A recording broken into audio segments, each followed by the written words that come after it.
1절에서 12절이에요. 그래서 우리 길리니까 한 절 한 절 우리 교독하며 읽도록 하겠습니다.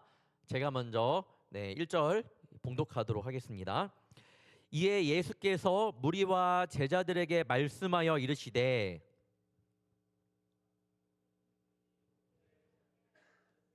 그러므로 무엇이든지 그들이 말하는 바는 행하고 지키되 그들이 하는 행위는 본받지 말라. 그들은 말만 하고 행하지 아니하며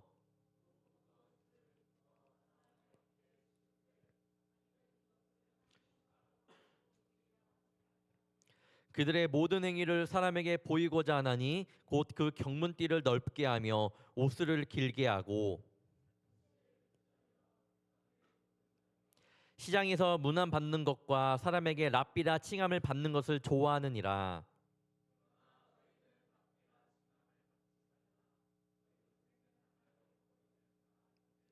땅에 있는 자를 아버지라 하지 말라. 너희의 아버지는 한 분이시니 곧 하늘에 계신 이시니라.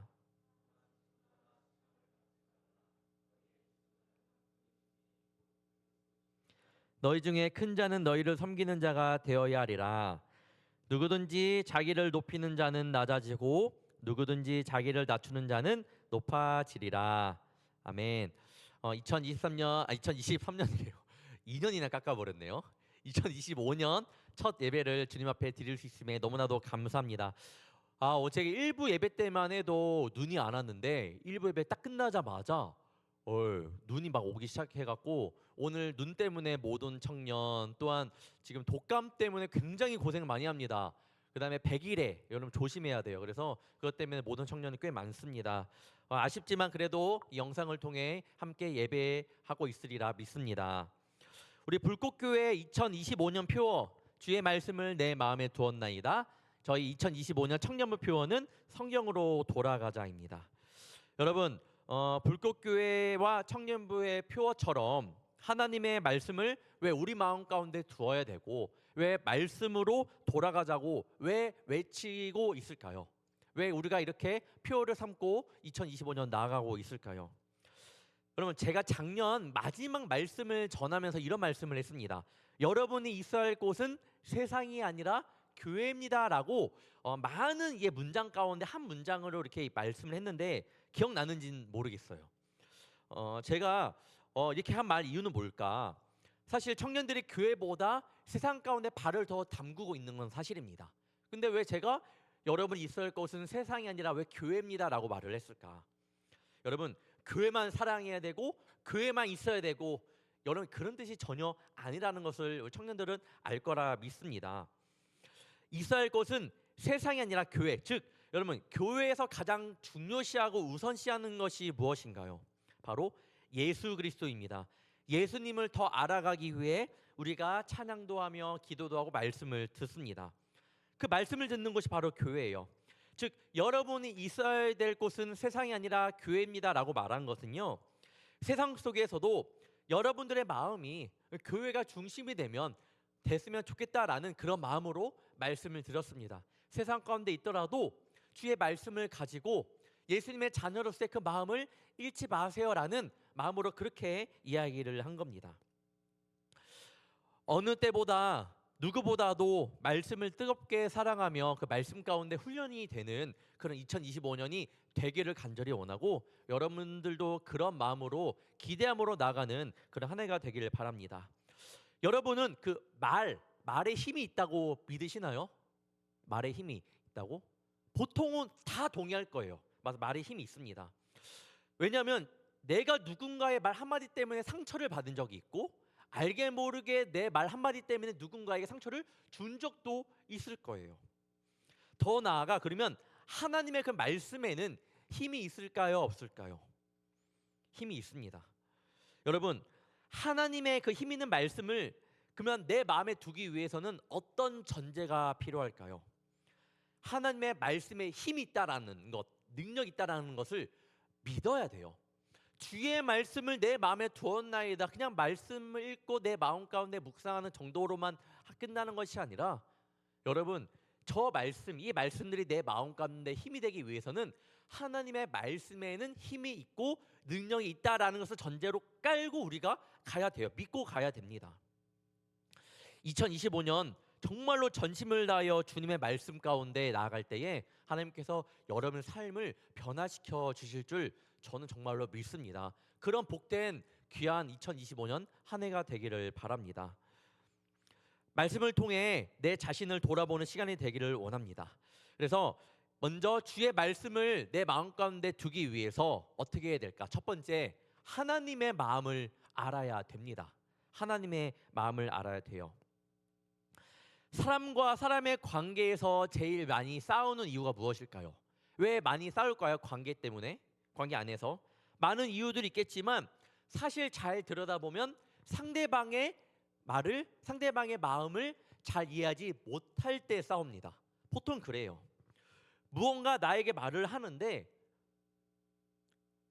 저는 그 말에 대해서 굉장히 오해를 합니다. 상대방은 그런 뜻으로 얘기한 게 아닌데 저는 괜히 오해를 해서 그 사람과 관계가 틀어질 때가 있습니다.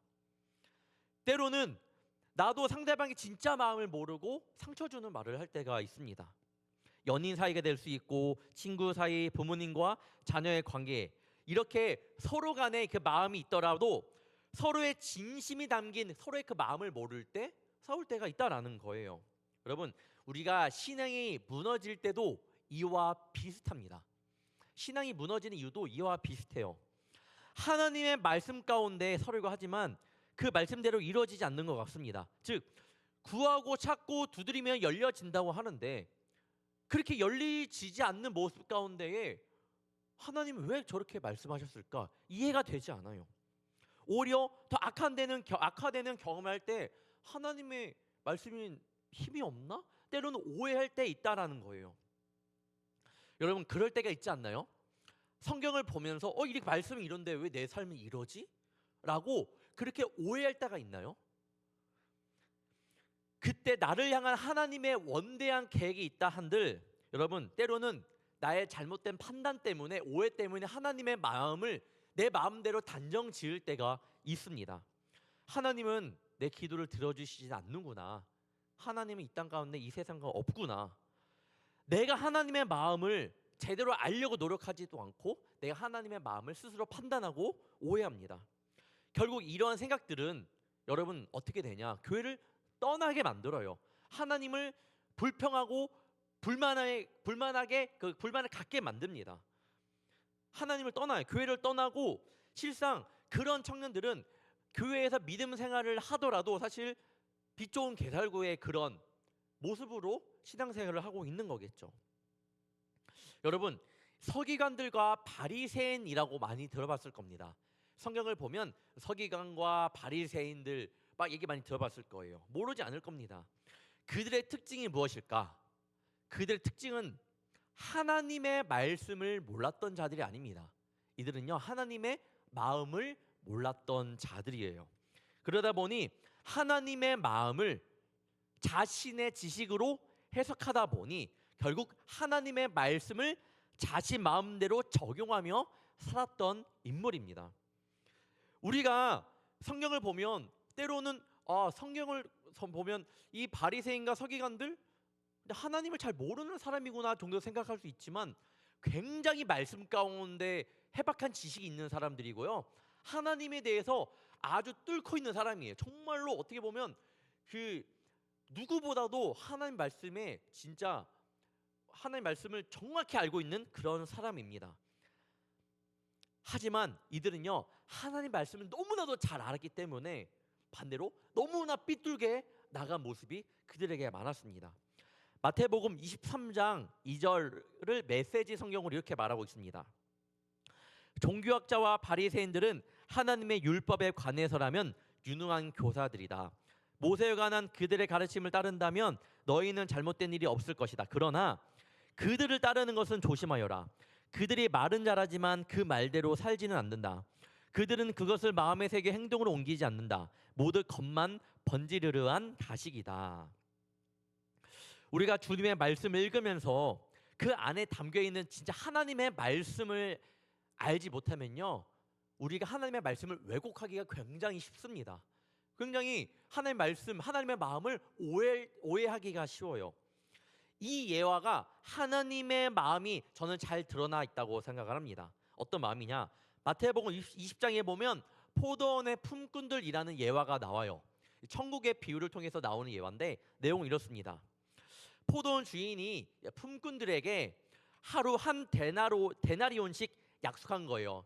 그 이제 돈을 이제 한 이제 품삯을 준다고 한 거죠. 한 데나리온 줄게. 너 우리 포도원에서 일 좀 해달라 뭐 해줘라고 말을 한 거죠. 그래서 아침 9시에 나가서 밖에서 놀고 있는 사람들에게 너와 한 데나리온 줄게. 아침 9시에 가서 사람 불러옵니다. 일을 하겠죠. 난 12시에 또 나갑니다. 서성거리고 있는 사람에게 가서 한 데나리온 줄 테니까 너 우리 포도원에서 일해. 또 들어옵니다. 오후 3시, 저녁 5시. 이렇게 계속 나가서 그 사람들을 이끌고 포도원으로 데려왔습니다. 약속은 한 데나리온씩 주겠다. 당연히 9시, 저녁 5시. 여러분, 일한 시간, 노동의 시간은 다릅니다. 하지만 마지막 결산할 때 아침 9시나 저녁 5시에 들어와서 일한 품꾼들 모두 품삯이 같은 거예요. 먼저 온 자들이 굉장히 답답하겠죠. 노동은 다른데 받은 금액은 한 데나리온이에요. 아침 9시나 저녁 5시나. 원망이 들겠죠. 당연히 원망이 듭니다. 이런 말을 해요. 마태복음 20장 12절. 나중 온 이 사람들은 1시간밖에 일하지 아니하였거늘 그들을 종일 수고하며 더위를 견딘 우리와 같게 하였나이다. 불평이에요. 그들과 우리의 노동 시간 차이가 있는데 왜 이렇게 따로 이렇게 같은 금액을 주느냐? 주인이 이렇게 대답합니다. 13절입니다. 주인이 그 중에 한 사람에게 대답하여 이르되 친구여 내가 잘못한 것이 없다. 내가 나와 한 데나리온의 약속을 하지 아니하였느냐? 여러분, 이 말씀을 통해 하나님의 마음이 느껴져야 합니다. 하나님의 마음이 무엇인가요? 하나님은 포도원의 품꾼들이 일한 대로 그 한 데나리온이 아니라 일한 그만큼의 데나리온을 가져가는 것을 원한 걸까요? 아니면 많은 이들이 일하지 않은 모든 이들이 포도원의 품꾼으로 쓰임을 받고자 하시는 하나님의 마음이었는지, 여러분 그 두 가지를 한번 보기를 원합니다. 하나님의 마음을 결국 이거예요. 하나님의 마음은 이들이 많은 일을 했기 때문에 많은 것을 주고자 하는 그런 마음이 아니라 한 명이라도 주님 곁으로 오기를 원하는 하나님의 마음이 담겨져 있는 겁니다. 우리의 생각으로는 이만큼 했으니까 이만큼 받아야 됩니다라고 생각할 수 있겠지만 하나님의 마음은 절대 그렇지 않다라는 거예요. 하나님의 마음이 드러나는 구절 가운데 또 이런 말씀이 있습니다. 마태복음 7장 12절에 보면 그러므로 무엇이든지 남에게 대접을 받고자 하는 대로 너희도 남을 대접하라. 이것이 율법이요 선지자니라. 사랑을 받는 것이 먼저인가요? 사랑을 베푸는 것이 먼저인가요? 하나님의 사랑은요, 먼저 우리 사랑을 베풀라고 이야기를 합니다. 그 사람이 나에게 사랑을 주었기 때문에 내가 주는 사랑이 아니라 하나님은 그렇게 생각하지 말고 너희들의 사랑을 먼저 주라고 이렇게 이야기를 합니다. 하나님의 마음이에요. 하나님의 마음을 느끼길 바랍니다.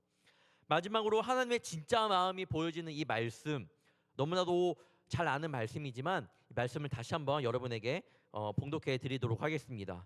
요한복음 3장 16절 17절 말씀. 하나님의 세상을 이처럼 사랑하사 독생자를 주셨으니 이는 그를 믿는 자마다 멸망하지 않고 영생을 얻게 하려 하심이라.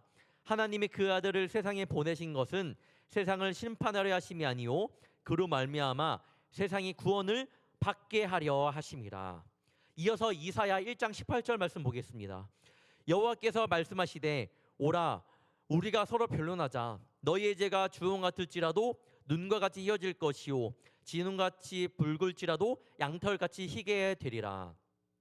하나님의 마음은 여러분이 어떤 죄라도 오라는 거예요. 여러분 힘들어하지 말고 나에게 오라는 거예요. 너희들의 죄가 주홍 같을지라도 눈과 같이 희게 될 것이고 너희 죄가 진홍같이 붉을지라도 양털같이 희게 될 것이라는 하나님의 그러한 말씀이 담겨 있습니다. 하나님의 마음이 담겨 있는 거예요. 여러분, 하나님께서 우리에게 왜 말씀을 주셨을까? 하나님께 왜 우리에게 이런 말씀을 주셨을까? 때로는 말씀 때문에 시험 받는 청년들도 있고요. 말씀이 이해 안 돼서 이게 뭐지?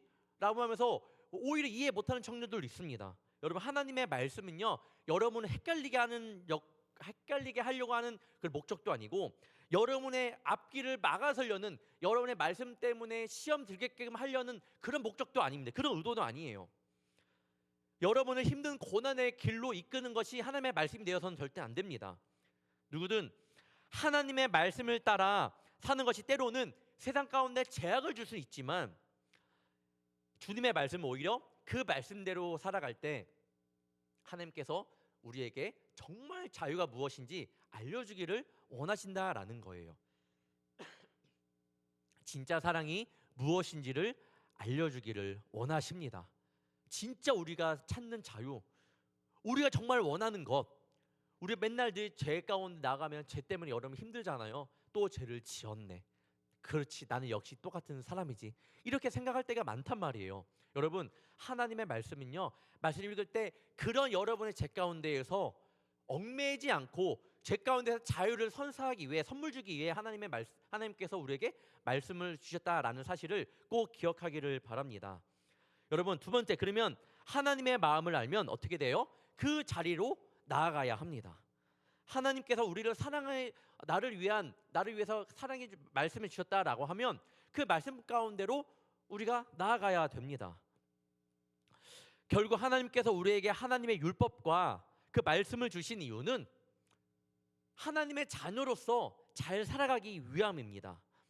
그런데 자꾸만 하나님의 마음을 무시한 채 그냥 하나의 문자로만 말씀을 보게 된다면 하나님의 마음을 우리가 굉장히 오해합니다.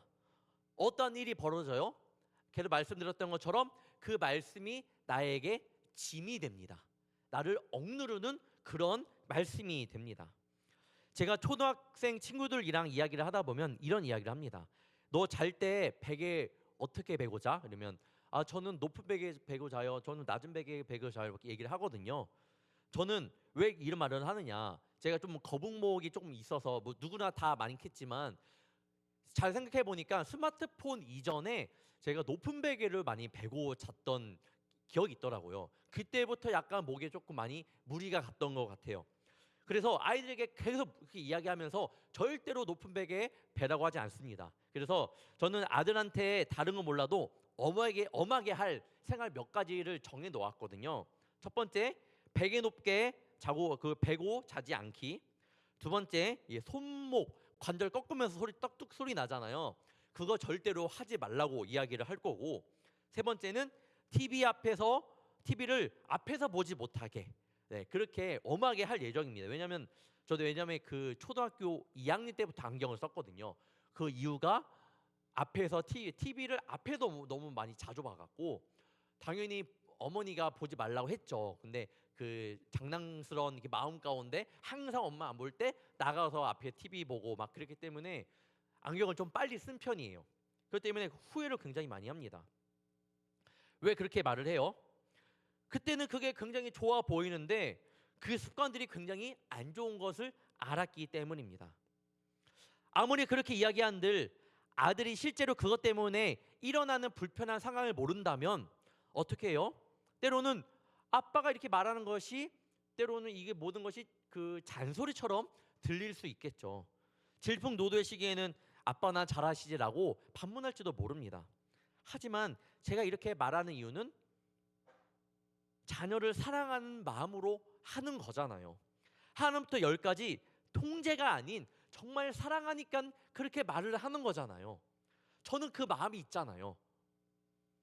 여러분, 하나님께 왜 우리에게 말씀을 주셨을까 잘 생각해 보기를 원합니다.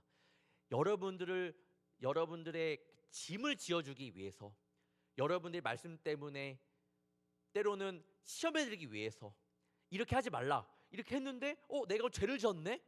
나 하나님 말씀과 순종을 못했네? 나 죄인이구나. 하나님께서 그러려고 주신 말씀이 아니라는 거예요. 안타까운 마음으로 하나님의 말씀 가운데 거하기를 원하는 마음으로, 우리를 사랑하는 마음으로 하나님께서 우리에게 성경책을 주셨고 그 말씀을 주셨다라는 사실을 꼭 기억하기를 바랍니다. 그런데 사람은 너무나도 교만합니다. 그러다 보니까 그 말씀들이 왜곡되고 왜곡되어져서 지금 유대인 사이에는 어떻게 됐냐? 제 성경 공부하는 친구들과 그 청년들과도 이야기를 많이 했었는데, 자, 이 하나님께서 주신 그 모세 오경의 율법만을 가지고 유대인들은요, 율법을 세분화한 거예요. 그래서 613개 조항으로 만들어 버렸습니다. 613의 계명에 대해서 이야기를 해드리면, 유대교에서 지키는 율법으로 유대 민족의 출애굽 과정에서 광야를 떠돌아다니던 시절 모세가 기록한 모세오경, 창세기, 출애굽기, 레위기, 민수기, 신명기를 세분화한 것이다. 두 가지 버전이 있는데, 하라는 뭐뭐 해라, 하라는 긍정적인 형태로 된 계명 248개와 하지 말라라고 하는 부정적인 형태로 된 금지 계명 365개로 편집된 버전과 모세오경의 순서대로 편집된 버전이다. 하나님께서 우리를 사랑해 주셔서 주신 말씀을 유대인들은요, 이 말씀을 보면서 하나님께서 해라, 하나님께서 하지 말라, 요거를 굉장히 세분화한 거예요. 그러면서 요거를 자기들만의 율법으로 만들어 버리고, 하라고 했는데 안 하면 죄인, 하지 말라고 했는데 하면 죄인. 결국에 어떻게 돼요? 이 말씀 때문에 죄의 짐을 얻게 된다라는 거예요. 그 오늘 4절 말씀 보겠습니다. 또 무거운 짐을 묶어 사람의 어깨에 지우되 자기는 이것을 한 손가락으로도 움직이려 하지 아니하며. 무거운 짐을 묶어 사람의 어깨에 지우되, 무거운 짐을 사람의 어깨에 지우되. 하나님의 말씀이 여러분의 어깨를 무겁게 하는 것이 되어서는 절대로 안 됩니다. 그러려고 하나님께서 우리에게 주신 말씀이 아니라는 것을 꼭 기억하기를 바랍니다. 하나님의 그 말씀들이 여러분에게 짐이 되었던 적이 있다면, 때로 짐이 되고 있다면, 여러분, 우리 하나님은 진짜 그 정도밖에 안 되는 분인가라고 한번 생각해 보시길 바래요. 반대로 생각해 보길 바래요. 그렇게 말씀 때문에 어려우면 하나님이 나를 이렇게 힘들려고, 나를 정죄하려고 말씀을 주셨나? 아닙니다, 여러분. 여러분이 말씀 가운데 순종하지 못했기 때문에 죄된 마음을 가지고 있지만, 그것을 여러분을 죄인, 너 그래서 죄야 라고 말하려고 그 말씀을 주신 게 아니라는 것을 꼭 기억하고 2025년 한 해를 보내면 좋을 것 같습니다. 한 실제 예화입니다. 성지 순례 가운데 여러분, 그 예루살렘 호텔에서 안식일을 어떤 목사님이 보내게 되었습니다. 안식일 아침에 호텔에서 식사하려고 승강기를 탔다가 많이 힘들었다라는 거예요. 그 성경을 보면, 성경을 잘 모르는 청년들에게 말하면, 안식일 날은요, 여러분, 가난한 사람을 도와서도 안 됩니다. 그게 안식일의 율법이에요. 뭘 하면 안 돼요. 그러니까 노동이라고 생각해. 그 노동, 하나님께서 안식일에 쉼을 주셨기 때문에 뭘 하면 안 되는 거예요. 근데 지금 안식일에 승강기를 탔는데 많이 힘들었대요. 왜 힘들었을까요, 여러분? 왜 힘들었을까? 말한 것 같은데, 왜냐하면 버튼을 누르면 안 됐기 때문에. 네, 버튼을 누르는 것조차 뭐예요? 이것도 노동이에요. 그러니까 어떻게, 그러면 그 호텔은 왔다 갔다 해야 될 거 아니에요. 그러니까 호텔이 엘리베이터 구조가 그렇게 돼 있나 봐요. 뭐 계속 층마다 계속 쓰게끔 하는 거예요. 올랐다 내렸다 딱 계속 썼다가 내려가려면 계속 쓰고 내려가는. 그러니까 그렇기 때문에 굉장히 힘들었다고 해요. 그래서 어떤 사람은 때로는 팔레스타인 사람을 고용해서 엘리베이터 버튼을 누를 수 있는, 네, 그렇게 뭐 고용해서 그렇게 누르게끔 한다고도 합니다. 안식일에 해제된 오후 6시가 되어서야 승강기가 정상으로 작동하기 시작했다고 합니다. 실제로 지금도 있는 일이에요. 이 예화를 보면서 이런 생각이 들었습니다. 이 유대인들도 처음에는 그렇지 않았을 텐데, 하나님께서 세워주신 하나님께서 선택하신 이 민족, 이들 처음에는 그러지 않았을 텐데, 어느 누구보다도 하나님의 말씀을 잘 아는 이들이고 정말 그 말씀대로 살려고 노력했던 이들인데, 왜 이들이 이렇게 변했을까? 뭐예요? 하나님의 마음을 말씀을 통해서 못 본 거예요. 보지 못했기 때문에 이 율법이 진짜 나를 억누르는 어깨에 짐이 되어버린 겁니다. 여러분, 우리가 하나님의 말씀을 마음을 왜곡함에 있어서 진짜 조심해야 할 모습이 여기 나옵니다. 마태복음 23장 5절에 보면요, 이런 말씀이 있어요. 이거를 메시지 성경으로 제가 한번 읽어드리도록 하겠습니다. 그들의 삶은 끝없는 패션쇼다. 오늘은 수놓은 기도쇼를 두르고 내일은 현란한 기도를 올린다. 오늘 말씀 23장 6절 7절도 보면 이렇게 말씀합니다. 잔치의 윗자리와 회당의 높은 자리와 시장에서 문안 받는 것과 사람에게 랍비라 칭함을 받는 것을 좋아하느니라. 하나님의 마음이 왜곡이 되면요, 결국에는 우리의 모습이 어디까지 나타나냐, 사람에게 예쁨을 받으려고, 사람에게 보이려고 하는 그 단계까지 나아가게 됩니다. 그래서 어떻게 돼요? 오늘 그 마태복음 6장 7절에 보면 기도할 때에 이방인과 같이 중언부언하지 말라. 중언부언하는 건 뭐예요? 누가 나를 보니까 내가 기도하는 척이라고 하면서 그냥 기도하는 척하면서 하나님 마음을 깨달으면서 기도하는 것도 아니고 내 마음대로 그냥 아무런 의식도 없이 그냥 누가에게 보이려고 기도하는 것을 중언부언하는 기도라고 합니다. 중언부언 기도하는 거 막 내가 이해하지도 어떤 기도하는지도 모르고 계속 그렇게 기도한다고 합니다. 그렇게 하지 말라고 말씀하고 있고, 마태복음 6장 16절에는 금식할 때에 너희는 외식하는 자들과 같이 슬픈 기색을 보이지 말라. 그들은 금식하는 것을 사람에게 보이려고 얼굴을 흉하게 하느니라. 내가 진실로 너희에게 이르노니 그들은 자기 상을 이미 받았느니라 라고 말씀하고 있습니다. 하나님의 마음을 왜곡하면 결국에 어떻게 된다고요? 사람에게 보이려고 내 모습이 변하게 됩니다. 신앙생활하는 거, 말씀을 읽는 거, 결국엔 어떻게 돼요? 나중에 우리가 함께 큐티를 할 거예요. 큐티를 하다 보면 나중에 뭐 올리겠죠. 누가 나 이런 말씀 올렸어 라고 할 때 처음에는 잘해요. 하나님 말씀 나 이렇게 깨달아 좋아요 이렇게 올리는데 점점 이게 일이 되어버릴 수 있고, 내가 안 하면 괜히 날 안 한 사람처럼 보겠네. 그래서 내가 그냥 사람에게 보여주려고, 우리 울타리원들 보여주려고 올릴 때가 있을 거라는 거예요.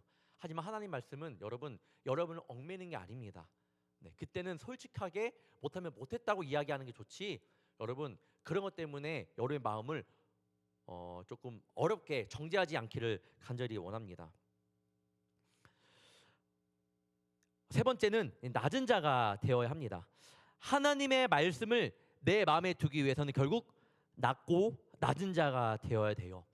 하나님의 마음을 알고 하나님의 마음을 알고자 하는 그 자리까지 나갔더라면 이제는 그 자리에서 나는 낮고 낮은 자가 되어야 합니다. 어떻게 하나님의 말씀을 깊이 깨달을 수 있을까? 여러분, 우리가 하나님의 말씀을 깊이 깨달을 수 있는 방법은 사실 정말 어려워요. 쉽지 않습니다. 그런데 우리에게 그런 모습을 주는, 이렇게 하면 너 하나님의 말씀을 깨달을 수 있다라고 하는 모습을 보여주시는 한 예가 있어요. 바로 예수님의 모습이거든요. 빌립보서 2장 8절입니다. 사람의 모양으로 나타나사 자기를 낮추시고 죽기까지 복종하셨으니 곧 십자가에서 죽으심이라. 예수님께서 말씀하십니다. 자기를 낮추시고 그리고 죽기까지 복종하셨다라고 하시면서 그것이 곧 십자가에서 죽으심이라라고 말씀하고 있습니다. 예수님께서 이 말씀을 알죠, 여러분? 예수님께서 너희들이 나의 제자가 되려면 너희들이 십자가를 지고 따라오라고 해요. 그러면 내가 십자가를 예수님의 나에게 주신 십자가를 지고 따라간다라는 것은 어떤 의미일까? 여러분, 십자가를 지고 따라간다는 것은요, 십자가 앞에서 나의 자아를 죽이는 것을 이야기하는 거예요. 자, 이 모습은 어떤 모습인가? 잘 봐요. 다시 한번 빌립보서 2장 8절을 보여주세요. 곧 십자가에서 죽으심이라. 나의 자아를 죽이는 모습은 결국 자기를 낮추시고 죽기까지 복종하셨으니 곧 그것은 십자가에서 죽으심이라. 여러분, 결국 내가 십자가에서 죽고 죽는 모습은요, 나를 낮추는 모습이라는 거예요. 자, 그럼 이 말씀에 대입해 볼 때에 상대방이 손가락질 한다고 나도 손가락질 한다면 여러분, 크리스찬으로서 세상과 어떤 모습이 다른 모습입니까? 남들이 품지 못하는 사람을 나도 품지 못한다면 크리스찬으로서 세상과 무엇이 다른 모습입니까? 아니에요. 왜 하나님의 말씀이 나의 말씀이 되지 못할까? 이유는 간단합니다. 사실상 십자가의 죽으심이 내 마음 가운데 없기 때문이에요. 어떻게 보면 서기관과 바리새인들의 모습이 내 안에 있어요. 말씀은 아는데 말씀대로 살지 않는 모습이 나에게 있다라는 거예요. 저는 성경을 보면 여러분 베드로 나오고 다윗, 바울 막 여러 막 선지자들 많이 나오잖아요. 이사야 선지자, 뭐 아브라함, 이사, 뭐 다윗 뭐 많이 나오잖아요. 저희는 말씀을 보면서 나는 다윗처럼 돼야지, 나는 요셉처럼 닮아가야지라고 하지만 사실은요, 우리의 모습을 잘 보면 예를 모세를 봅시다. 모세를 닮아가지, 모세처럼 리더십 있고 그런 하나님의 영적인 그런 마음을 알고 잘 많은 백성들 이끌어 가야지, 세상 가운데 그런 사람이 되야지라고 생각하지만 사실 내 모습을 보면 그냥 모세가 이끈 그 백성들 가운데 한 사람이라는 모습밖에 저는 제 모습이 나타나지 않습니다. 그 모습밖에 없어요. 난 모세가 아니었구나. 모세를 닮아가고 싶지만 사실 내 모습에는 그냥 모세를 원망했던, 왜 나를 출애굽시켰습니까? 라고 불평불만했던 그 백성들의 모습이 나에게 있구나라는 고백밖에 떠오르지 않습니다. 왜 하나님의 말씀이 나의 말씀이 되지 못하는 건가요? 그 가운데에 알게 모르게 십자가 앞에서의 나의 죽음이 없기 때문입니다. 여러분, 오늘 말씀 보겠습니다. 11절 12절 다시 한번 보면, 너희 중에 큰 자는 너희를 섬기는 자가 되어야 하리라. 누구든지 자기를 높이는 자는 낮아지고 누구든지 자기를 낮추는 자는 높아지리라. 사랑하는 청년 여러분, 내가 다른 이들과 좀 비교할 때에 더 낫다고 생각하는 청년이 있을까요? 저는 없어요. 여기 청년들 한 명씩 이야기해 보면 진짜 청년들 대단하구나라는 것을 느끼고 저의 부족함이 굉장히 많이 드러납니다. 청년들 한 명 이야기할 때마다 다 드러나요. 그 누구라 하더라도 정말 청년들 한 명 하면 그 마음이 정말 위대해 보이고 멋져 보여요.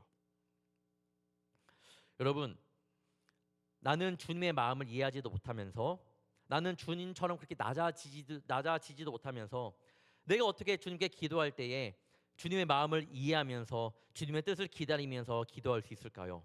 어쩌면 이런 모습을 가지고 갈 때에 불평과 불만이 나오는 것은 당연한 모습이라는 겁니다. 사랑하는 우리 브릿지 청년 여러분, 우리가 이렇게 주의 말씀을 내 마음에 두었나이다, 성경으로 돌아가자라고 하기 전에 하나님의 마음을 먼저 알고 가는 그런 시간이 되기를 원합니다. 그래서 우리 오늘 이따가 다 끝나고 함께 기도하기를 원해요.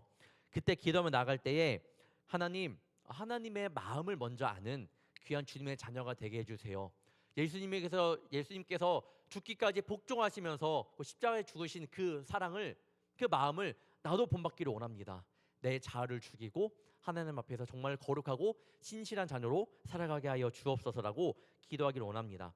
하나님의 역사는요, 여러분의 그 작은 고백으로부터 시작이 됩니다. 하나님의 마음을 알기 원합니다. 2025년 말씀이 회복되는 경험, 또한 주의 말씀이 내 마음에 두어지는 경험, 그리고 결국에는 여러분들이 있을 곳은 세상이 아니라 교회로 돌아와, 성경으로 돌아와, 말씀으로 돌아와 하나님 앞에 거룩한 자녀로 나아가기를, 그렇게 살아가는 2025년 한 해가 되기를 주님의 이름으로 축원합니다. 기도하겠습니다. 사랑의 주님, 2024년이 가고 2025년 새해가 밝았습니다. 주님, 다시 시작하겠습니다. 하나님의 말씀대로만 살아가는 청년이 아닌 그 가운데 정말 하나님의 마음을 깊이 헤아리며 그 말씀을 마음판에 새기며 살아가는 복된 주의 청년들 되게 하여 주옵소서. 오늘 말씀을 통해 우리가 말씀 앞에 잘 사는 것 같지만 실상 얼마나 말씀에서 멀어져 살고 있는지를 보게 됩니다. 주님의 마음을 무시했고 내 마음대로 살아갔으며 주님과 함께 십자가의 길을 걸어가야 하는데 걸어가지도 못했고, 또한 십자가의 길을 함께 걸어가야 되는 이 동역자들과 함께 나아가야 되는데 주님, 그 가운데 차별하며 이해하지 못하며 미워하는 마음 또한 있었습니다. 주님, 그런 말씀대로 살아가지 못했던, 낮아지지 못했던 나의 못난 마음을 이 시간 다 내려놓고 주님의 마음을 구하오니 하나님의 그 깊으신 마음, 그 크신 마음이 내 삶 가운데, 내 마음 가운데 임하게 하여 주시옵소서. 성경으로 돌아가기를 원합니다. 주님의 말씀 앞에 진실되게 서기를 원합니다. 주께서 이끌어 주옵시고 또한 2025년 가운데에 주님 성령께서 늘 함께하여 주사 우리 청년들이 말씀을 보고 기도하며 예배드리며 나아갈 때에 그 마음이 뜨거워지는 역사를 경험하는 복되고 귀한 청년들 되게 하여 주시옵소서. 늘 우리와 함께하여 주실 줄 믿사오며 사랑이 많으신 예수님의 이름으로 간절히 기도옵나이다. 아멘. 우리 2025년